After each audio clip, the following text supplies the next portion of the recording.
Bapak Ibu Saudara, jemaat terkasih dalam Tuhan Yesus Kristus, salam sejahtera buat kita semua.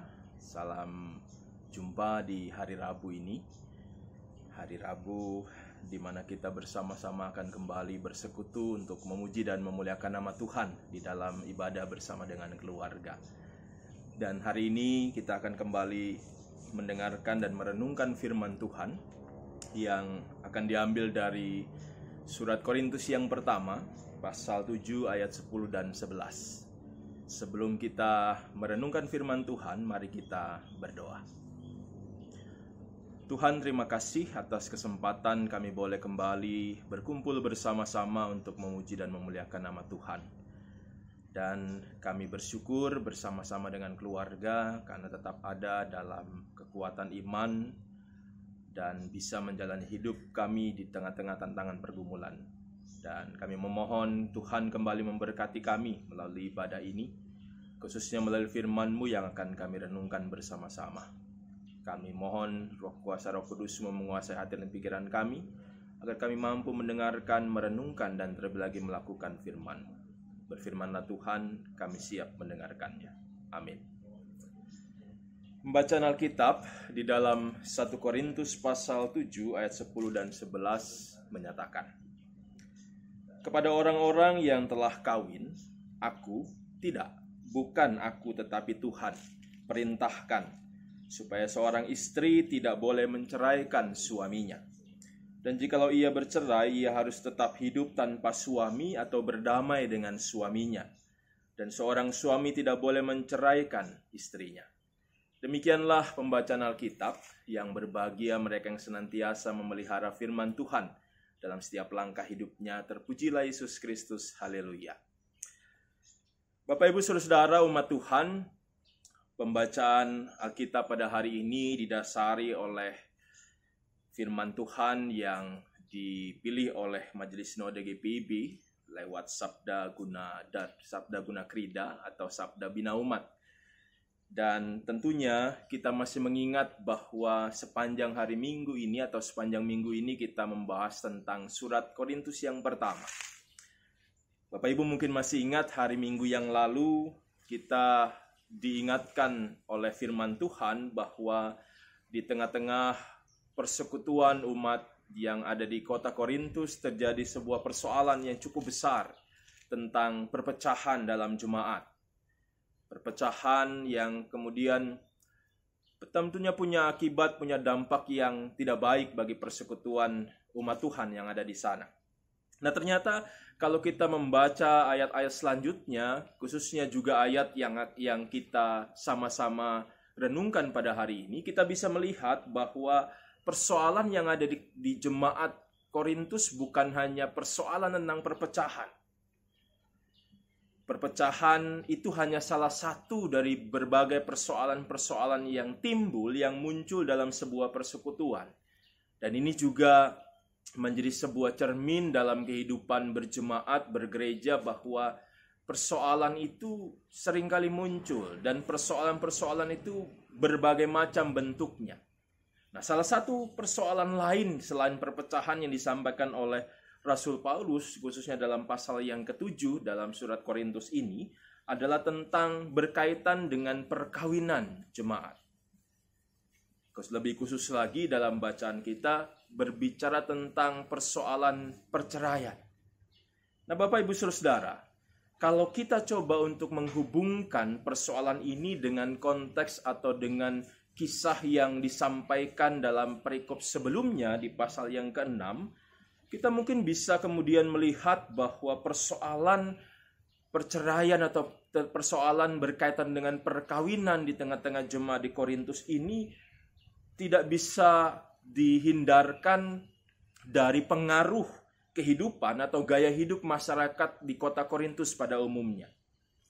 Nah, kota Korintus ini dikenal sebagai sebuah kota besar, kota metropolitan, dan salah satu yang juga dikenal adalah kota ini adalah pusat penyembahan dari sosok seorang dewi yang disebut sebagai Dewi Cinta atau yang disebut sebagai nama Aphrodite atau Diana. Nah, penyembahan yang dimunculkan, penyembahan yang kemudian dilakukan oleh banyak orang orang-orang yang ada di Korintus terhadap Dewi ini, kemudian melakukan berbagai macam ritual-ritual. Salah satunya adalah ritual di mana mereka melaksanakan tradisi yang kemudian menimbulkan praktek yang disebut pelacur bakti. Jadi ada pelacur-pelacur yang kemudian menyediakan diri dalam rangka ritual yang ada di sana. Dan hal ini ternyata berpengaruh dalam kehidupan jemaat di Korintus. Berpengaruh kepada umat Tuhan, umat Kristiani yang ada di Korintus pada saat itu, sehingga kemudian juga mempengaruhi pola kehidupan dan juga khususnya pola perkawinan dalam kehidupan mereka. Nah, selain itu juga ada pengaruh bahwa dalam tradisi Yunani dan Romawi di abad-abad pertama ada muncul sebuah tradisi kebiasaan bahwa orang-orang Yunani dan Romawi itu membiasakan untuk melegalkan perceraian. Belum lagi juga ada pengaruh juga dari orang-orang yang punya sifat atau punya gaya hidup asketis, gaya hidup menyendiri, gaya hidup pertapa, sehingga tidak menginginkan perkawinan. Dan itu mempengaruhi kehidupan umat Kristiani yang ada di Korintus pada saat itu. Sehingga kita lihat bagaimana Paulus menunjukkan dalam kehidupan jemaat di Korintus ada persoalan berkaitan dengan perkawinan di masing-masing keluarga Kristen pada saat itu. Nah, tentu saja seperti halnya persoalan-persoalan yang lain yang timbul di jemaat Korintus ini dan juga jemaat-jemaat yang lain, Paulus sebagai sosok yang mendirikan jemaat ini merasa punya keprihatinan di sana.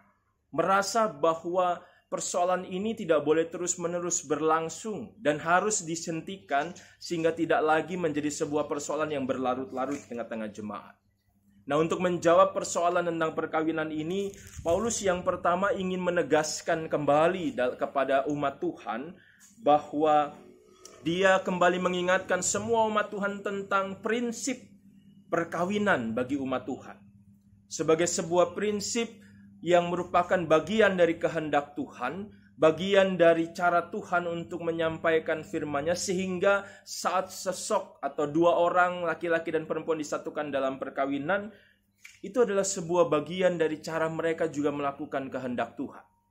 Jadi artinya bahwa Paulus menegaskan prinsip ini kembali, bahwa yang namanya perkawinan Kristiani adalah sebuah penyatuan dari laki-laki dan perempuan dengan tugas dan tanggung jawab mereka yang juga diatur oleh firman Tuhan, dan itu juga harus dilaksanakan oleh masing-masing baik suami maupun juga istri mereka. Jadi artinya bahwa namanya perkawinan selalu membutuhkan dua pihak yang selalu punya peran, punya tanggung jawab.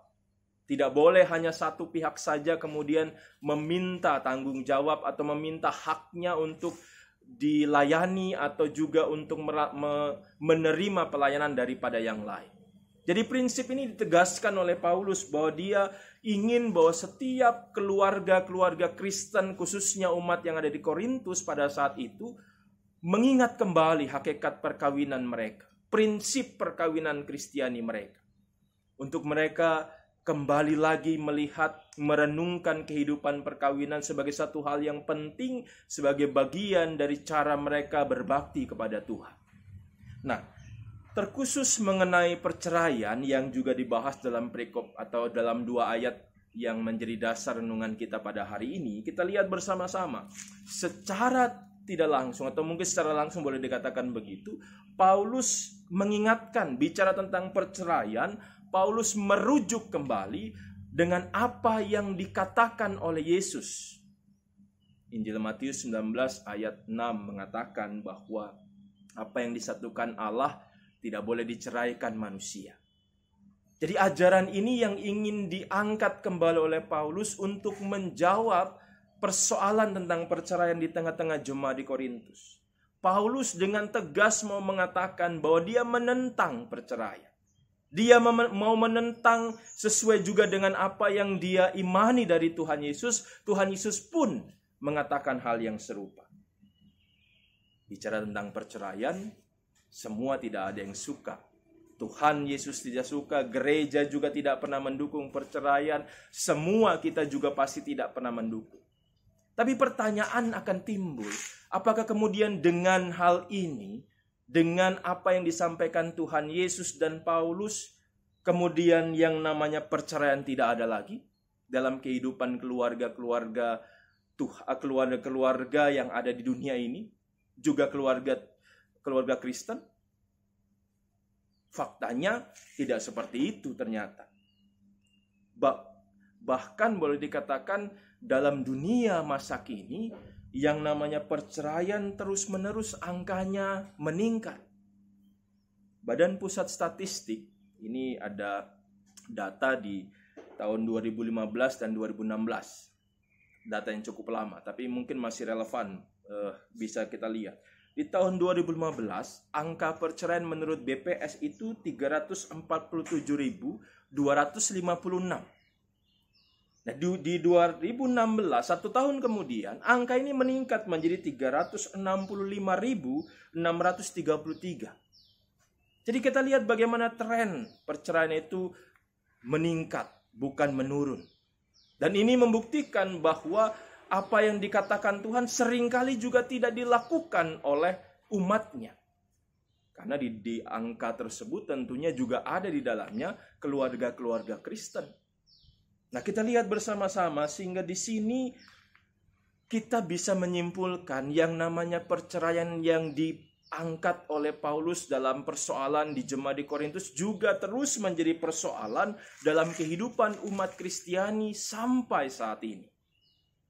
Meskipun kita juga sepakat bahwa tadi saya katakan kita semua tidak suka, kita semua tidak setuju, kita semua bahkan boleh dikatakan membenci perceraian, tetapi perceraian terus terjadi. Perceraian menjadi sebuah keputusan yang diambil oleh keluarga. Gereja selalu berusaha untuk memberi masukan, memberi nasihat berdasarkan firman Tuhan, sama seperti Paulus mengingatkan oleh jemaat di Korintus. Salah satunya juga yang diangkat oleh Paulus di sini, gereja juga menginginkan bahwa setiap keluarga yang bermasalah untuk terus berdamai dalam kehidupannya. Untuk terus-menerus mengupayakan perdamaian di antara mereka sehingga persoalan antara suami dan istri atau persoalan di dalam keluarga itu akhirnya bisa terselesaikan. Meskipun kembali saya harus katakan ini tidak mudah. Berdamai dengan orang lain, berdamai kalau ada persoalan di tengah-tengah kehidupan kita, itu bukan persoalan atau bukan hal yang mudah dilakukan oleh kita semua. Sehingga akhirnya mungkin ada keluarga-keluarga yang memutuskan untuk berpisah. Dan itu diharapkan menjadi sebuah keputusan final atau keputusan yang terakhir dari segala upaya, dari segala usaha yang sebelumnya harus dilakukan terlebih dahulu, baik oleh keluarga maupun juga gereja dan berbagai pihak yang mungkin bisa berusaha mendamaikan persoalan di dalam keluarga. Jadi kita lihat bersama-sama, kita semua tidak suka, membenci perceraian. Itu menjadi sebuah prinsip dalam kehidupan keluarga-keluarga Kristiani.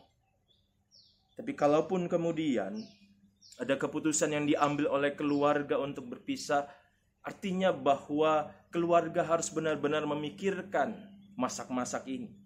Dan kita ingat juga bahwa gereja tidak pernah mengeluarkan akta atau surat cerai. Gereja selalu berusaha untuk mendamaikan, gereja berusaha untuk selalu menyatukan kembali keluarga yang punya persoalan. Jadi yang terpenting bagi kita semua bukan persoalan di dalam keluarga, tetapi bagaimana kita menghadapi persoalan itu. Bagaimana kita merespon persoalan itu. Bagaimana kita juga pada akhirnya bisa terus mengupayakan perdamaian. Mengupayakan kembali rekonsiliasi dalam kehidupan berkeluarga. Itu yang dilakukan oleh gereja. Itu dilakukan oleh kami para pelayan-pelayan Tuhan untuk terus mengajak umatnya untuk mempertahankan, mengupayakan sebuah perkawinan dengan terus juga berdamai dengan keluarga. Dan kalau kita lihat, kita sudah bisa berdamai dalam keluarga, kita juga bisa membagikan damai itu kepada orang lain, kepada lingkungan, kepada dunia di sekitar kita. Jadi kita bersama-sama mau belajar pada hari ini. Belajar bahwa kehidupan rumah tangga tidak lepas dari persoalan. Tidak lepas dari yang namanya tantangan. Tapi bagaimana kita semua merespon itu, bagaimana kita semua menanggapi itu menjadi sebuah hal yang harus terus-menerus kita renungkan. Dan kita memohon kepada Tuhan campur tangan dalam persoalan itu, sehingga pada akhirnya kita mendapatkan jalan keluar yang terbaik dari Tuhan. Hiduplah berdamai dengan banyak orang, dengan orang lain di sekitar kita. Dan itu kita mulai dari keluarga kita masing-masing. Tuhan memberkati kita. Amin. Mari kita berdoa. Kami datang kembali ke hadirat-Mu Tuhan. Kami diingatkan bahwa sebagai keluarga, kami seringkali harus mengalami tantangan dan pergumulan dalam kehidupan. Dan terkadang jalan yang harus kami ambil adalah jalan yang tidak diinginkan Tuhan.